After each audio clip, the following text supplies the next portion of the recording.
से सबसे पहले स्टार्ट करते हैं। तो सबसे पहले स्टूडेंट को दिक्कत होती है, जो बेसिक इकोनॉमिक्स पे ही दिक्कत होती है, सबसे ज़्यादा कंसेप्ट ही दिक्कत करते हैं। तो हम देखने जा रहे हैं बेसिक कंसेप्ट। सबसे पहले देखते हैं जीडीपी। जीडीपी किसे कहते हैं किसी भी देश में? GDP gross domestic product. Gross domestic product वो होता है जो किसी एक बाउंड्री में, एक स्पेसिफिक बाउंड्री में, जैसे कंट्री एक बाउंड्री है, इंडिया एक बॉर्डर है, ठीक है, और उसमें स्पेसिफिक पीरियड में, एक स्पेसिफिक टाइम पीरियड में, जैसे एक साल में टोटल फाइनल गुड्स और सर्विसेज जितना प्रोड्यूस हुआ है, उसकी मॉनेटरी वैल्यू क्या है, उसके प्राइस कितने का वो प्रोड्यूस हुआ है, उसे ही जीडीपी बोलते हैं। तो हमने इसमें चार कंपोनेंट देखे। सबसे पहला कंपोनेंट जीडीपी में हमने जो देखा है वो है, हमें क्या चाहिए, ज्योग्राफिकल एरिया, पर्टिकुलर। ये एरिया कुछ भी हो सकता है, कुछ भी। आप अपने डिस्ट्रिक्ट का कर सकते हैं, आप हमारे स्टेट राजस्थान का कर सकते हैं, किसी भी स्टेट का कर सकते हैं। बस इसके कंसेप्ट में थोड़ा सा वेरिएशन होगा और कुछ नहीं होगा, ज्योग्राफिकल एरिया बदलेगा, बाकी और कुछ नहीं होगा, ठीक है।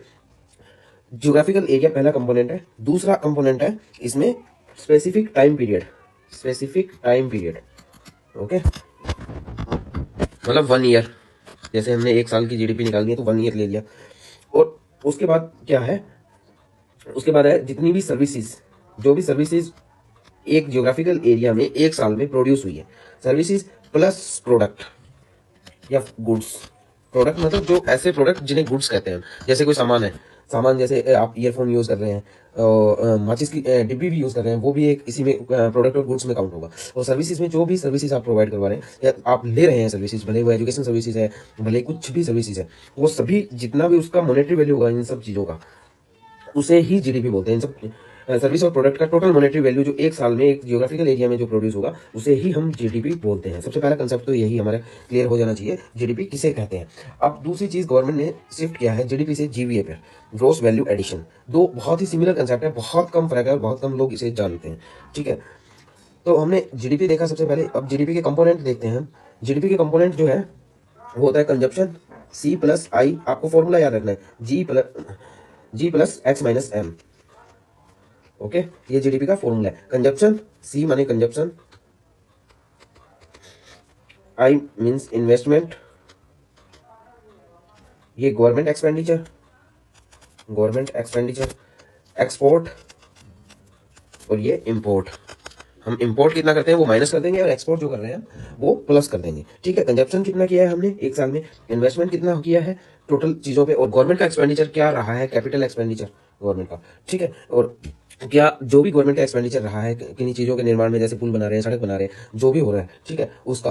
तो उन सब चीजों को मिला के हमारा जीडीपी का फॉर्मूला निकलता है। इससे हम कैलकुलेट करते हैं जीडीपी, एक देश की बेसिक जीडीपी, जिससे कि हम उस देश की आर्थिक स्थिति की गणना कर सकते हैं। सबसे पहले इकोनॉमिक कंडीशन हम किसी कंट्री की देखते हैं कि कौन कौन से नंबर पे है, कौन कौन से नंबर पे नहीं है। जैसे इंडिया फोर्थ लार्जेस्ट इकोनॉमी है, फोर्थ लार्जेस्ट, मतलब 4 नंबर की इकोनॉमी इंडिया है। तो ये हमने कैसे निर्धारित किया, ये हमने किया जीडीपी के बेस पे कि इंडिया की जीडीपी है वो 4 ट्रिलियन से प्लस है। अब ये ट्रिलियन वगैरह डेटा हम आपको बाद में बताएंगे, पर अभी आपको इतना याद रखना, 4 ट्रिलियन से प्लस की इकोनॉमी है इंडिया, और चौथी दुनिया की चौथे नंबर की इकोनॉमी है।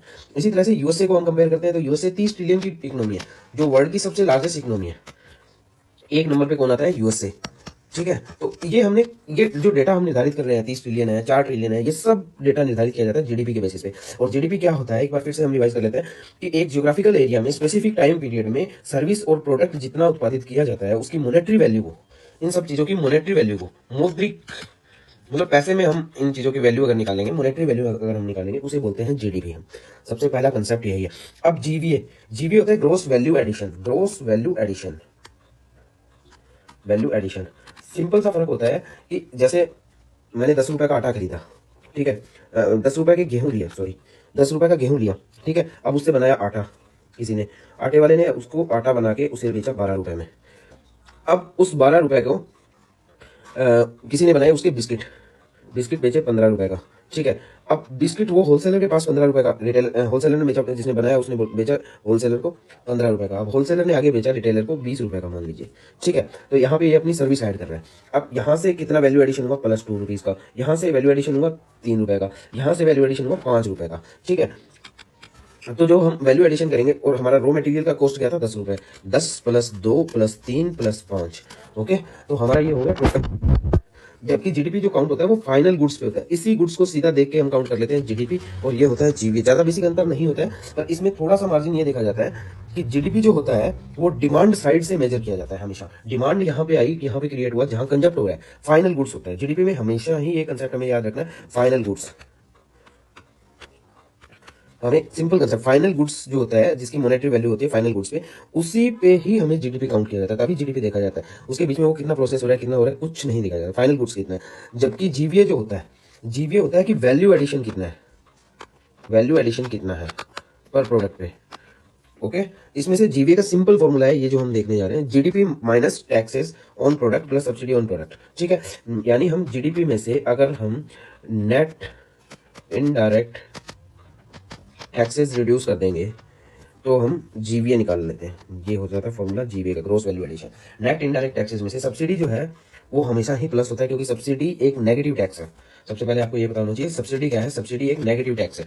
नेगेटिव टैक्स का मतलब होता है, थोड़ा सा तेज पढ़ा रहा हूँ मुझे लग रहा है। नेगेटिव टैक्स क्या होता है? सब नेगेटिव टैक्स का मतलब होता है कि ऐसा टैक्स जो गवर्नमेंट लेती नहीं है किसी मतलब पर्टिकुलर कंज्यूमर से, गवर्नमेंट पे करती है आपको। जैसे सब्सिडी दी जाती है फर्टिलाइजर पे, जैसे हमारी खाद के कट्टे अगर कोई ग्रामीण क्षेत्रों से हो तो पहचानते होंगे कि डीएपी का रेट मार्केट प्राइस रहता है 1500 रुपये, जबकि आपको सब्सिडाइज रेट में वो आपको मिल जाता है 1000 रुपये। इसको मोर बेटर आप कनेक्ट कर पाएंगे एलपीजी सिलेंडर से। एलपीजी सिलेंडर पहले 2012 या 13 में 385 रुपीज़ के अराउंड था। ठीक है, जिसमें ये था कि गवर्नमेंट सब्सिडी देती थी 500 से 700 रुपए, जो भी सब्सिडी थी, ये सब्सिडी थी, ये डायरेक्ट आ जाती थी, अकाउंट में नहीं आती थी, ये आती थी डायरेक्ट कंपनी के खाते में। तो सब्सिडाइज सिलेंडर, ये जो 385 रुपए रेट था, ये सब्सिडाइज्ड सिलेंडर का था, सब्सिडाइज का रेट था। ठीक है, अब हमने इसको प्लस क्यों किया? क्योंकि ये एक्चुअल रेट नहीं है, ये उस प्रोडक्ट का फाइनल रेट नहीं है। उस प्रोडक्ट का फाइनल रेट वही है कि हमने 385 रुपए पे कर दिए और 500 रुपए गवर्नमेंट ने सब्सिडी दे दी। तो हमारा प्रोडक्ट जो था वो तो 885 रुपए का था टोटल।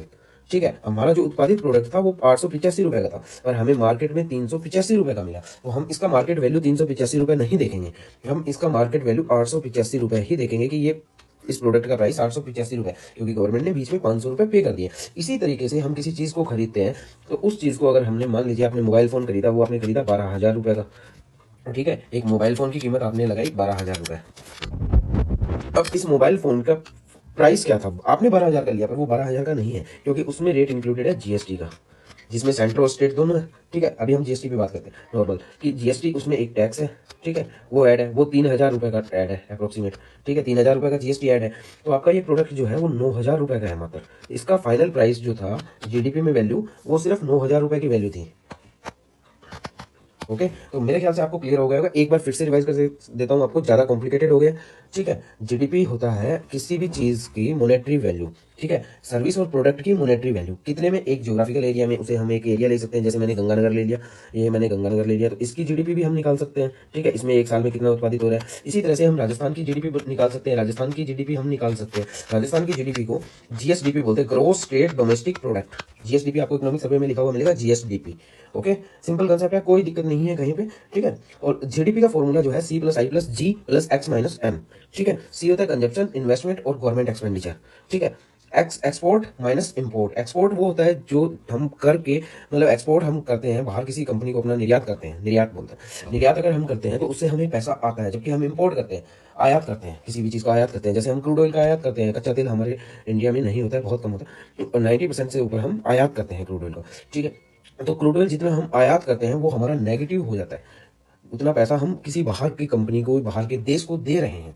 ठीक है, तो वो हमें हमारी जीडीपी में से माइनस करना पड़ेगा। एक्सपोर्ट जो हमारे पास पैसा आ रहा है उसे हम प्लस करेंगे। ओके, तो ये मेरे ख्याल से डाउट पूरी तरह से क्लियर हो गया होगा। और जीवीए होता है, सप्लाई साइड से देखा जाता है जीवीए को, ये आउटपुट प्रोडक्ट होता है। ठीक है, किसी भी चीज के वैल्यू के आउटपुट जो होता है प्रोड्यूस, उसको मेजर करने के लिए ये किया जाता है। ओके, सप्लाई साइड मेजरमेंट होता है ये, और जो जीडीपी है वो डिमांड साइड मेजरमेंट होता है। अब यही कंफ्यूजन हो जाएगा कि सप्लाई साइड और डिमांड साइड कौन सी होती है। तो भाई साहब, ये है सप्लाई साइड। यहाँ से आप 10 रुपए की चीज यहाँ से भेज रहे हो, 10 वाली 12 बन रही है, 12 वाली 15 बन रही है, 15 वाली 20 बन रही है। 10 वाली चीज को, फाइनल गुड्स को हमने 20 में बदल दिया। 20 रुपए की चीज वैल्यू एडिशन करके हमने उसे 20 रुपए का वही प्रोडक्ट, उतना ही प्रोडक्ट, 1 किलो गेहूं था, 1 किलो गेहूं के 1 किलो बिस्किट ही मैंने मार्केट में बेचे, वो 20 रुपए के हो गए। गेहूं तो 10 रुपए का ही था, पर वैल्यू एडिशन करने की वजह से वो 20 रुपए का हो गया। ठीक है। तो ये सप्लाई साइड से इस पे फोर्स किया जा रहा है, जबकि मतलब इस तरफ से हम इसको काउंट करते हुए चलते हैं, जबकि जीडीपी जो होती है वो डिमांड साइड से होती है। मतलब मैंने डिमांड की बिस्किट की मार्केट में, मुझे नहीं पता गेहूं किस रेट आ रहा है, किस रेट नहीं आ रहा है, मुझे नहीं पता कैसे बन रहा है, मुझे कुछ भी चीज़ नहीं पता। मुझे ये पता है कि भाई साहब बिस्किट 20 रुपए किलो मिल रहा है और वो फाइनल कंज्यूमर गुड है, कंज्यूमरेबल गुड है, तो जिसे कंज्यूमर कंज्यूम कर सकता है, मतलब खा सकता है, यूज कर सकता है, मतलब इसके बाद वो बिकेगा नहीं। उस स्टेज पे आके उस चीज़ का, उस प्रोडक्ट का जो फाइनल प्राइस होता है उसे बोलते हैं जीडीपी, और सप्लाई उसे बोलते हैं जीडीपी, और वही होता है डिमांड साइड। ठीक है, कि डिमांड यहाँ पे हुई, कंज्यूमर की लास्ट डिमांड थी। ठीक है, उसके बाद में डिमांड और क्रिएट नहीं हो सकती, क्योंकि उसने कंज्यूम कर लिया, उस प्रोडक्ट की डिमांड और क्रिएट नहीं हो सकती। और अलग प्रोडक्ट की हो सकती है कि मुझे किसी और को और बिस्किट चाहिए 1 किलो, वो अपना 1 किलो जो खा चुका है उसे नहीं बेच सकता आगे, खाने के बाद थोड़ी बेच पाएगा। ठीक है, तो उसे बोलते हैं जीडीपी। मेरे ख्याल से ये चीज़ क्लियर होगी होगी, ज़्यादा आपको इसमें पजल नहीं होना है, सिंपल कंसेप्ट आपको पता होना चाहिए कि जीडीपी क्या होता है। ठीक है, अभी हम जीडीपी से ही नेक्स्ट फॉर्मेट निकालेंगे, जीएनपी, ग्रोस नेशनल इनकम। ठीक है, अभी मैं व्हाइट बोर्ड ले लेता हूँ, 1 मिनट।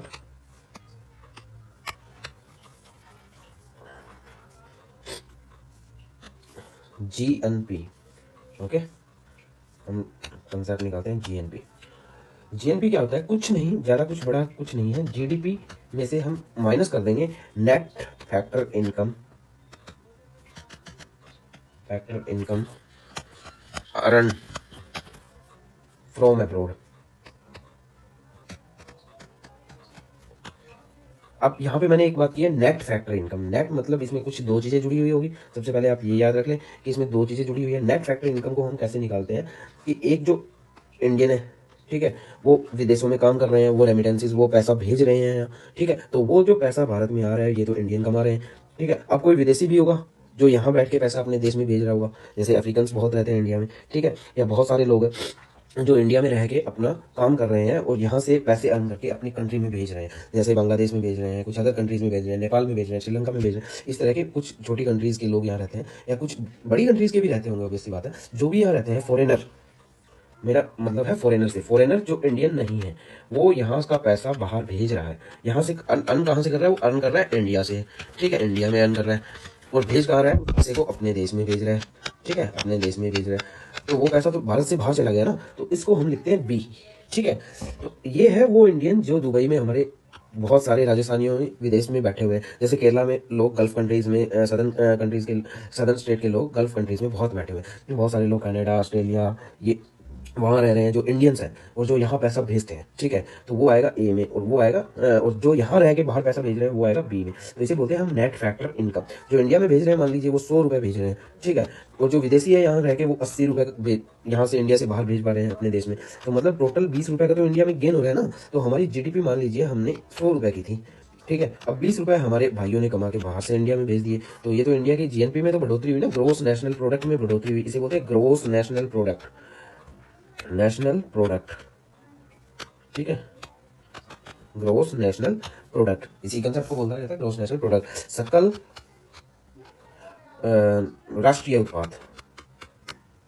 थोड़ा इकोनॉमिक्स में हिंदी और इंग्लिश की टर्मिनोलॉजी में थोड़ा सा डिफ्रेंशिएशन, थोड़ी सी दिक्कत है, पर फिर भी कोशिश करूंगा करवाने की, बहुत ज़्यादा हद तक ग्रोस नेशनल प्रोडक्ट बोला जाता है। ठीक है, जीएनपी बहुत सिंपल कंसेप्ट है। जीएनपी में से हमें, जीडीपी में से हमें जीएनपी निकालने के लिए नेट फैक्टर इनकम ही जो अर्न है फ्रॉम अब्रोड बाय इंडियंस, और जो यहाँ फॉरेनर यहाँ काम कर रहे हैं, वो यहाँ से जो भेज रहे हैं, वो मतलब इसमें से लेस कर देंगे, तो हमारे पास जीएनपी आ जाएगा, सकल घरेलू, सकल राष्ट्रीय उत्पाद। ठीक है, राष्ट्रीय उत्पाद मतलब देश में टोटल कितना आया होगा, वो था घरेलू। अंदर जीडीपी और जीएनपी में यही फर्क है, जीडीपी घरेलू रहता है, सिर्फ देश का, मतलब घरेलू उत्पाद कितना हमने उत्पादित किया, घरेलू उत्पाद कितना उत्पादित किया, उसका मौद्रिक वैल्यू, मौद्रिक मूल्य या मॉनेटरी टर्म्स, मॉनेटरी टर्म्स।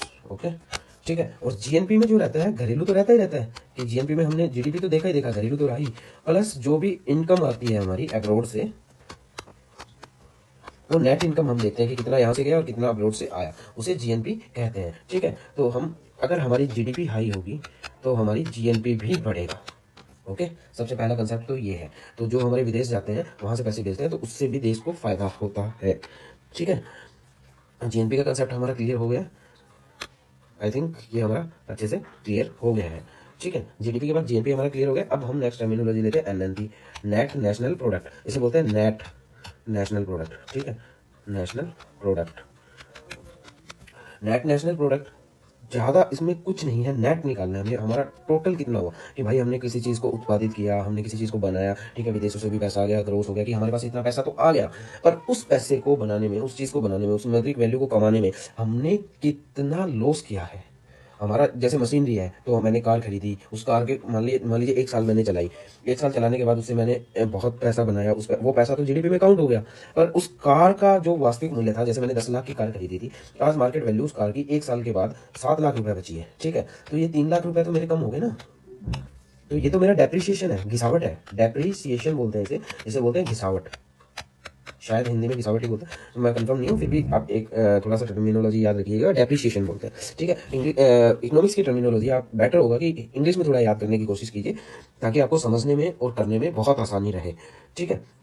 तो ये है मेरा डेप्रिसिएशन, घिसावट, इसे बोलते हैं घिसावट, ठीक है। तो जितना मेरा जीएनपी था, उस जीएनपी में से मतलब टोटल वैल्यू मेरा जितना पैसा मेरे पास आ गया, उस पैसे में से अगर मैंने डेप्रिसिएशन माइनस कर दिया, मतलब मैंने घिसावट माइनस कर दिया, ये 3 लाख रुपए तो मेरे चले गए ना, नुकसान हो गया ये 3 लाख रुपए का। तो इस डेप्रिसिएशन को माइनस कर दिया तो मेरे पास आ जाता है नेट नेशनल प्रोडक्ट, मतलब मेरा प्रॉफिट टोटल कितना हुआ, नेट नेशनल प्रोडक्ट, ठीक है।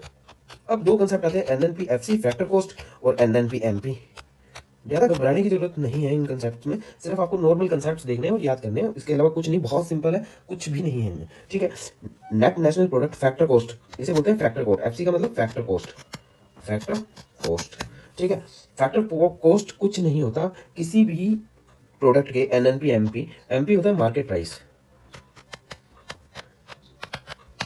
मार्केट प्राइस, ठीक है। अब किसी भी चीज़ के एनएनपी एमपी के मार्केट प्राइस, ठीक है, किसी भी चीज़ को मैं मार्केट से खरीदता हूँ, जैसे मैंने मोबाइल को 12,000 रुपये में मार्केट से खरीदा, ठीक है। अब उस 12,000 रुपये में से मैंने जो टैक्सेस थे 3,000 रुपये घटा दिए मेरे, तो उसका एनएनपी मेरा एनएनपी एमपी तो आ गया 12,000 रुपये, और 3,000 रुपये तो मैंने गवर्नमेंट को टैक्स ही दे दिया ना, ये मैंने टैक्स मान लीजिए माइनस कर दिया 3,000 रुपये का, तो एनएनपी एफसी आ गया मेरा 9,000 रुपये, यानी मैं एनएनपी एमपी में से, मार्केट प्राइस में से माइनस कर दूंगा नेट इनडायरेक्ट टैक्सेस को, टैक्सेस को।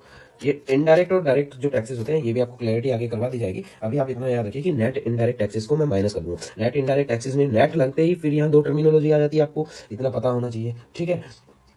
इसमें से नेट लगते ही इसमें क्या चीज़ ऐड है, मतलब इनडायरेक्ट टैक्सेस जो है वो माइनस हुए हैं, और इसमें नेट लगा है तो सब्सिडी प्लस हुई है, कि भाई मैंने खाद का कट्टा बेचा है, वो मैंने 700 रुपये में किसी को बेचा, पर वो है उसकी एक्चुअल प्राइस 1,500 रुपये, तो मार्केट वैल्यू तो उसकी 700 रुपये ही दिखाएगा, और एक्चुअल प्राइस कितना है 1,500 रुपये, तो जो एनएनपी एफसी आएगा मेरा वो 1,500 रुपये आएगा, जो मैंने सब्सिडी ऐड करनी है यहाँ, ठीक है। ज़्यादा इसमें हमें लोड लेने की जरूरत नहीं है, ठीक है। यहाँ तक कंसेप्ट मेरे ख्याल से क्लियर हो गए होंगे, और एनएनपीएफसी को ही बोलते हैं नेशनल इनकम, सबसे बड़ा कंसेप्ट हमारा यहाँ निकल के आता है, इसी को बोलते हैं national income, national income, okay. तो हमने यहाँ कितनी टर्मिनोलॉजी यूज़ किया, अभी हम यहाँ करेंगे। सबसे पहले जीडीपी, जीडीपी क्या होता है, ये डिमांड साइड होता है, ठीक है, डिमांड साइड होता है। जीवीए क्या होता है, वैल्यू एडिशन होता है, वैल्यू एडिशन होता है। और किस साइड होता है, ये सप्लाई साइड होता है, सप्लाई साइड होता है, सप्लाई साइड मतलब शुरुआत से, ठीक है, डिमांड साइड मतलब। और जीडीपी होता क्या है, एक साल में, एक साल में, एक वर्ष हमें याद रखना है, भौगोलिक क्षेत्र याद रखना है, और हमें क्या याद रखना है, वस्तुओं व सेवाओं का मूल्य, वस्तुओं व सेवाओं, गुड्स एंड सर्विसेज किया था ना, सेवाओं का मूल्य, ओके। इसे ही हम जीडीपी बोलते हैं, यही कंसेप्ट जीबीए होता है, ज़्यादा फर्क नहीं है। जीबीए में से टैक्सेस लॉस कर देते हैं हम जीडीपी, जीबीए का फॉर्मूला हमने देखा था, जीडीपी का फॉर्मूला हमने देखा था, जीडीपी का फॉर्मूला जो हमारा था वो था C+I+G X-M X-M, ओके। ये था हमारा जीडीपी का फॉर्मूला। उसके बाद हमने जीबीए का फॉर्मूला देखा था, जीबीए का फॉर्मूला कुछ नहीं, जीडीपी माइनस इनडायरेक्ट टैक्सेस थे, नेट इनडायरेक्ट टैक्सेस, नेट लगा हुआ था यहाँ पे, ये हमारा था जीबीए, ठीक है। उसके बाद हमने कंसेप्ट देखा था जीएनपी का, ग्रोस नेशनल प्रोडक्ट, जीएनपी का कंसेप्ट कुछ नहीं, ज़्यादा कुछ नहीं था, जीडीपी प्लस फॉरेन इनकम, हम इतना भी याद रखेंगे तो हमें याद हो जाएगा net foreign income, net income earn from foreign, okay. Foreign income जितनी भी हमारी थी ये हमने कर लिया, ये हमारा आ गया जीएनपी। जीएनपी ऑलवेज इंडिया की कंडीशन में, इंडिया की कंडीशन में आपको याद रखना है, इंडिया की कंडीशन में, की कंडीशन में मतलब भारत की सिचुएशन में, अलग अलग देशों का अलग अलग रहता है ना, कौन लोग ज़्यादा विदेश में रह रहे हैं कौन नहीं, इंडिया की कंडीशन में ऑलवेज हाई रहता है जीएनपी, ऑलवेज मतलब जीएनपी ज़्यादा रहता है in comparison of GDP, okay. GDP से मतलब जीएनपी ज़्यादा है, मतलब सिंपल कंसेप्ट टर्मिनोलॉजी में मैं ये कहना चाहता हूँ कि जीएनपी जो है हमारा जीडीपी से ज़्यादा है, इसका मतलब सीधा सा ये है कि भारत के लोग विदेशों में ज़्यादा काम करते हैं, भारत के लोग विदेशों में ज़्यादा काम करते हैं, जितने विदेशी यहाँ आते हैं उसके कंपैरिजन, ताकि मैं ये किसी देश को कंपेयर कर रहा हूँ। जितने विदेशी इंडिया में काम करते हैं उससे ज़्यादा काम भारत के लोग विदेशों में करते हैं। जीएनपी इंडिया के कंडीशन में ऑलवेज हाई रहता है, ठीक है। NNP, net national product, net national product कुछ नहीं था, जीएनपी में से हमने गिरावट घटा दी थी, अपना डेप्रिसिएशन घटा दिया था, ठीक है। और इसी में एनएनपी के दो थे, एक था फैक्टर कॉस्ट और एक था मार्केट वैल्यू, एक था मार्केट प्राइस। मार्केट प्राइस आपको नाम से स्पष्ट हो रहा है, एमपी का मतलब जिस रेट पे आपको मार्केट में मिल रहा है, मोबाइल मान लीजिए 12,000 का मिल रहा है। और फैक्टर कॉस्ट में क्या होगा, मार्केट कॉस्ट में से एनएनपी एमपी में से आप क्या निकाल दीजिए, indirect taxes, net indirect taxes net. अब मैंने तीसरा कंसेप्ट इसके बाद क्या बोला था, एनएनपी एफसी फैक्टर कॉस्ट ही को हम बोलते हैं नेशनल इनकम, ओके। इसे ही बोलते हैं नेशनल इनकम, मतलब एक राष्ट्र की आय कितनी होगी ये चीज निर्धारित करती है, राष्ट्रीय आय बोलते हैं, ठीक है। ये हमारी होती है राष्ट्रीय आय, एक राष्ट्र की एक साल के दौरान कितनी वस्तुओं सेवाओं के कुल मूल्य से और अब्रोड से टोटल इनकम कितनी होगी उसे हम बोलते हैं राष्ट्रीय आय, ठीक है। इससे एक कंसेप्ट निकलता है पर कैपिटा इनकम, प्रति व्यक्ति आय। आपके आगे ये सभी कंसेप्ट काम आने वाले हैं, जिससे आप बजट और इकोनॉमिक सर्वे एनालिसिस अच्छे से कर पाओगे। प्रति व्यक्ति आय, इसे हम बोलते हैं प्रति व्यक्ति आय, पीसीआई, पर कैपिटा इनकम,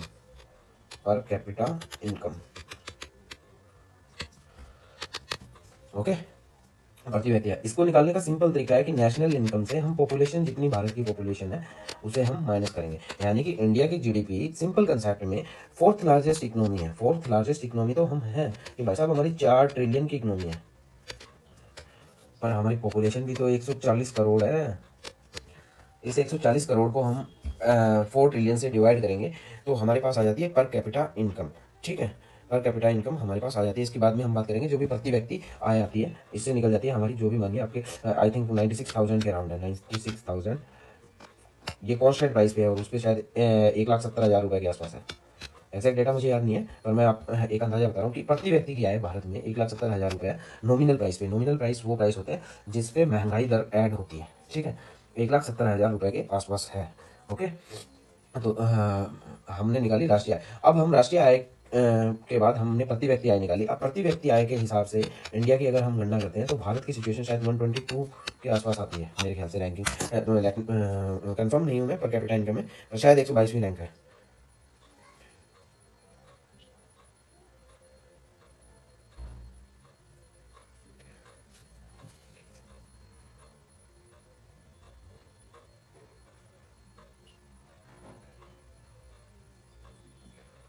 तो भारत की एक मिनट दोस्तों, तो भारत की जो जीडीपी है, जीडीपी के साइज से के हिसाब से तो भारत फोर्थ लार्जेस्ट इकोनॉमी है, पर कैपिटा के हिसाब से इंडिया टॉप 100 में भी शायद नहीं आता है, ठीक है। तो हम प्रति व्यक्ति आय के हिसाब से अभी बहुत पिछड़े हुए हैं, और जब तक प्रति व्यक्ति आय की गणना हम नहीं कर पाते हैं तब तक हम भारत के हर व्यक्ति के विकास या विकसित भारत की संकल्पना नहीं कर सकते जब तक हम प्रति व्यक्ति आय। तो हमारे लिए ये डेटा क्यों जरूरी है, क्योंकि हम यहाँ तक रिसोर्सेज के प्रॉपर यूटिलाइजेशन का पता लगा सकें, ठीक है।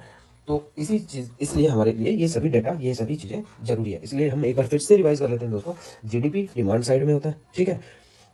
एक वर्ष में वस्तुओं और सेवाओं का कुल मूल्य, आप इतना ही याद रख लीजिए, भौगोलिक क्षेत्र वगैरह याद आ जाएगा, कोई दिक्कत नहीं है। वस्तुओं व सेवाओं, सबसे इंपॉर्टेंट टर्मिनोलॉजी वस्तुओं और सेवाओं को मत भूलिए, वस्तुएं भी है, गुड्स भी है और सर्विसेज भी है इसमें जीडीपी में, ठीक है। डिमांड साइड से कैलकुलेट होता है, जीवीए जो होता है वो वैल्यू एडिशन होता है हर चीज पे, ठीक है। जितना भी किसी प्रोडक्ट पे फाइनल प्रोडक्ट बनने तक जितना वैल्यू एडिशन हुआ है वो होता है, और ये हमेशा सप्लाई साइड से होता है, ठीक है। जीएनपी कंसेप्ट हमने देखा, GDP plus foreign income, net foreign income, ठीक है। जीएनपी में, जीएनपी इंडिया के कंडीशन में जीडीपी से ऑलवेज हाई है, ऑलवेज हाई है, ठीक है। एनएनपी जो है net national product, net national product को हम कैलकुलेट करने के लिए ग्रॉस नेशनल प्रोडक्ट में से घिसावट डेप्रिसिएशन को माइनस कर देंगे तो हमारे पास आ जाता है एनएनपी। अब एनएनपी मार्केट प्राइस और फैक्टर कॉस्ट दोनों होते हैं, मार्केट प्राइस में से हम नेट इनडायरेक्ट टैक्सेस को माइनस कर देते हैं तो हमारे पास आता है फैक्टर कॉस्ट। और जो एनएनपी फैक्टर कॉस्ट है, मतलब टैक्स, ऐसा पैसा जो हमने हमारे पास आ गया टोटल पैसा, उस पैसे में से जितना गवर्नमेंट ने टैक्सेस लिए हैं वो तो उत्पादित नहीं हुआ ना, वो तो जबरदस्ती लिया गया है, मतलब बिना उत्पादन के किसी चीज़ पे लिया गया है, मतलब उसमें कोई वैल्यू एडिशन नहीं हुआ, कुछ नहीं हुआ, वो तो गवर्नमेंट ने एक मतलब इनडायरेक्ट टैक्सेस आपसे लिया है उस चीज़ पे, वो सर्विस के लिए, चीज़ के लिए, ठीक है। तो किसी भी चीज़ को प्रोवाइड करवाए बगैर, ठीक है। तो वो टैक्सेस जो है या जो सब्सिडी दी गई है ठीक है, तो वो तो उस प्राइस में ऐड नहीं है ना, मार्केट प्राइस में ऐड नहीं है। किसी भी चीज़ का प्रोडक्शन के प्राइस में ऐड नहीं है, मार्केट प्राइस तो उसका भले ही कम है सब्सिडाइज रेट में, पर उसका ओरिजिनल प्रोडक्शन कॉस्ट हो जाता है। तो सब्सिडी को हमेशा ऐड करेंगे नेट इनडायरेक्ट टैक्सेस में, ठीक है, और जो टैक्सेस हैं उन्हें लेस कर देंगे और हमारे पास आ जाता है net national product factor cost, और इसे ही हम बोलते हैं नेशनल इनकम, राष्ट्रीय आय। और राष्ट्रीय आय का यूज किया जाता है प्रति व्यक्ति आय निकालने में, पर कैपिटा इनकम। पर कैपिटा इनकम हम कैलकुलेट करने के लिए राष्ट्रीय आय बटा पॉपुलेशन, बहुत सिंपल फॉर्मूला है, इसे यूज करेंगे। अब इसी से एक और फॉर्मूला हम देखते हैं, थोड़ा सा शायद हमारे काम आए आरएस वगैरह में, ठीक है। तो एक कंसेप्ट हो रहा है, बिल्कुल हल्का सा कंसेप्ट है, जीएनपी डिफ्लेटर। अब डिफ्लेटर यूज करते हैं, डिफ्लेटर होता है संकेतक, ठीक है। अब ये जीएनपी का संकेतक क्या है? जीएनपी का संकेतक ये है कि हमने नॉमिनल जीएनपी बटा रियल जीएनपी, ठीक है, इसको अगर हम डिवाइड करके और 100 से मल्टीप्लाई करते हैं तो हमारे पास कुछ वैल्यू आती है। नॉमिनल जीएनपी वो जीएनपी होती है जो मार्केट प्राइस पे है, ठीक है, जिसमें इन्फ्लेशन ऐड है, इन्फ्लेशन प्लस वो, ठीक है। और रियल जीएनपी वो होती है जो बेस ईयर पे निकाली जाती है। अभी रिसेंटली इंडिया का बेस ईयर चेंज करने की बात हुई है, जो अभी हम 2011-12 यूज करें, हालांकि अभी भी यही करेंगे, पर आगे के लिए शायद ये चेंज हो।